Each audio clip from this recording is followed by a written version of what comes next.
जय श्री राधे।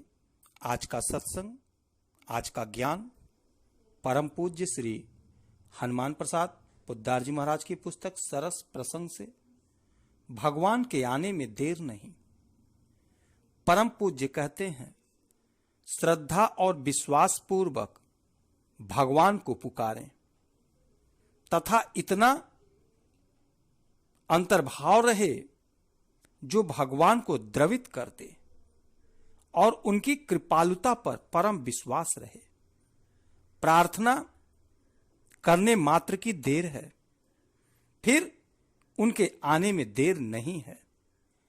एक दिन की बात है कि महामुनि दुर्वासा दुर्योधन के यहां गए। सत्कार स्वागत हुआ। दुर्योधन ने मन में समझा कि ये बड़े क्रोधी पर बड़े सीधे हैं, सरल हैं, बहुत भोले हैं और जो मुख से कह दें वह करना पड़ता है, ब्रह्मा को भी करना पड़ता है। यह इनकी ताकत है। तो ऐसा उपाय करें कि पांडव इनके शाप के भागी बन जाएं। जिसका हृदय दुष्ट होता है उसके हृदय में इसी प्रकार की योजनाएं आती हैं। दुष्ट व्यक्ति योजना बनाता है, पर बनाता है अनिष्ट की, अपनी भी और जगत की भी। उसके द्वारा सुयोजना नहीं होती। दुर्योधन ने सोचा कि ये आ ही गए हैं और ऐसा कोई प्रयत्न करे कि इनके द्वारा अभिशप्त होकर शाप पाकर पांडव मारे जाए तो न अपने को लड़ना पड़े और अपना निकष्टक राज्य भी हो जाए। आज वे आ गए हैं, काम बन गया। दुर्वासा जी भोजन करके जब आसन पर बैठे तब दुर्योधन ने हाथ पैर दबाए। वे प्रसन्न हो गए। दुर्योधन ने कहा, महाराज जी, एक हमारी प्रार्थना भी है। बोले, क्या? उसने कहा, हमारे 5 भाई और हैं। वे वन में रहते हैं और बड़े धर्मात्मा हैं। महाराज, इतने बड़े धार्मिक हैं कि जगत में कोई है नहीं। आप एक बार जाकर उनकी कुटिया को भी पवित्र करें। बोले, हां जाएंगे। महात्मा बोले, हां जाएंगे। कहा, एक प्रार्थना और है। महाराज, सवेरे जाएंगे तो उनके अग्निहोत्र में तथा उनके अन्य कामों में बाधा पड़ेगी। आप शाम को जाइएगा। उन्होंने कहा, ठीक है, शाम को ही जाएंगे। सरल हृदय के दुर्वासा जी ने कह दिया, जाएंगे। उनके साथ चलता फिरता विश्वविद्यालय था। पहले हमारे यहां गुरुकुल होते थे, चल गुरुकुल तथा अचल गुरुकुल। गुरुजी के साथ विशाल शिष्य समूह चलता था, इसलिए वह चल गुरुकुल कहलाता था। अचल गुरुकुल भी थे, जैसे संदीपमणि आश्रम। दुर्वासा जी के साथ थे 10,000 विद्यार्थी। दुर्वासा जी शिष्यों के साथ युधिष्ठिर महाराज के पास अपराह्न काल में पहुंचे। महाराज, आइए, स्वागत है। पैर धोए, अर्घ्य दिया और आचमन कराया।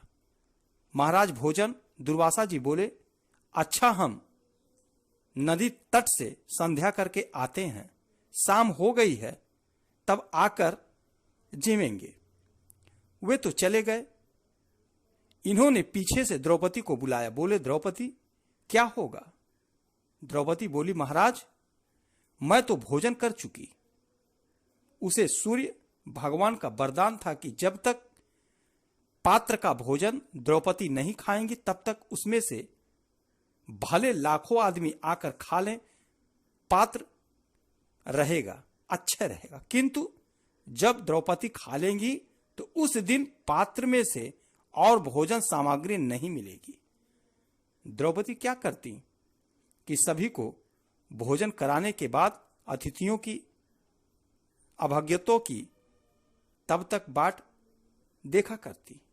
अपराह्न काल में बाहर खड़ी पुकारती कि कोई भूखा हो, किसी को अन्न चाहिए, वह आ जाए।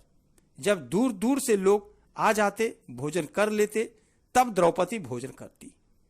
रोज वहां भंडारा होता।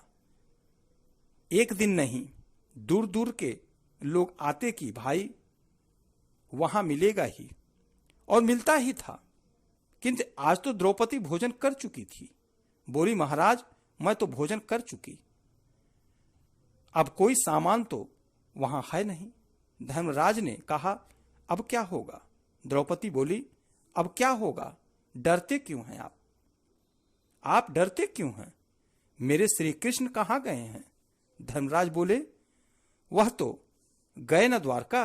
बोली, द्वारका नहीं गए, याद किया श्री कृष्ण बचाओ, बस तैयार मानो खड़े थे वहीं पर, और आकर बोले, कृष्ण मुझे बड़ी भूख लगी है, कुछ खाने को दे दो, मुझे बड़ी भूख लगी है, कुछ खाने को दे दो। द्रौपदी बोली, भगवान खाने को तो नहीं है, इसलिए आपका स्मरण किया है। आज भोजन को लेकर ही बड़ा संकट आ गया। भगवान बोले कि देखो भाई, विनोद का अवसर होता है, मैं तो भूखा खड़ा हूं और तुम मुझसे विनोद करती हो। वह बोली, महाराज विनोद नहीं, सचमुच खाने को नहीं है। वे बोले, ला अपनी बटलोई दिखा। द्रौपदी बटलोई ले आई। भगवान ने देखा एक पत्ता साग का, तुलसी का या किसी चीज का उसमें लगा था।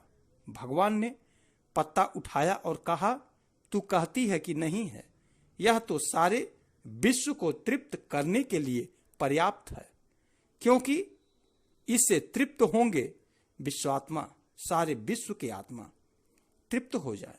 विश्वात्मा फिर क्या?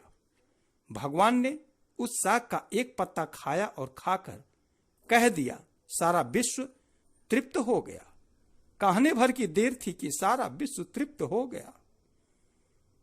मेरे प्रभु के कहने भर की देर थी, सारा विश्व तृप्त हो गया।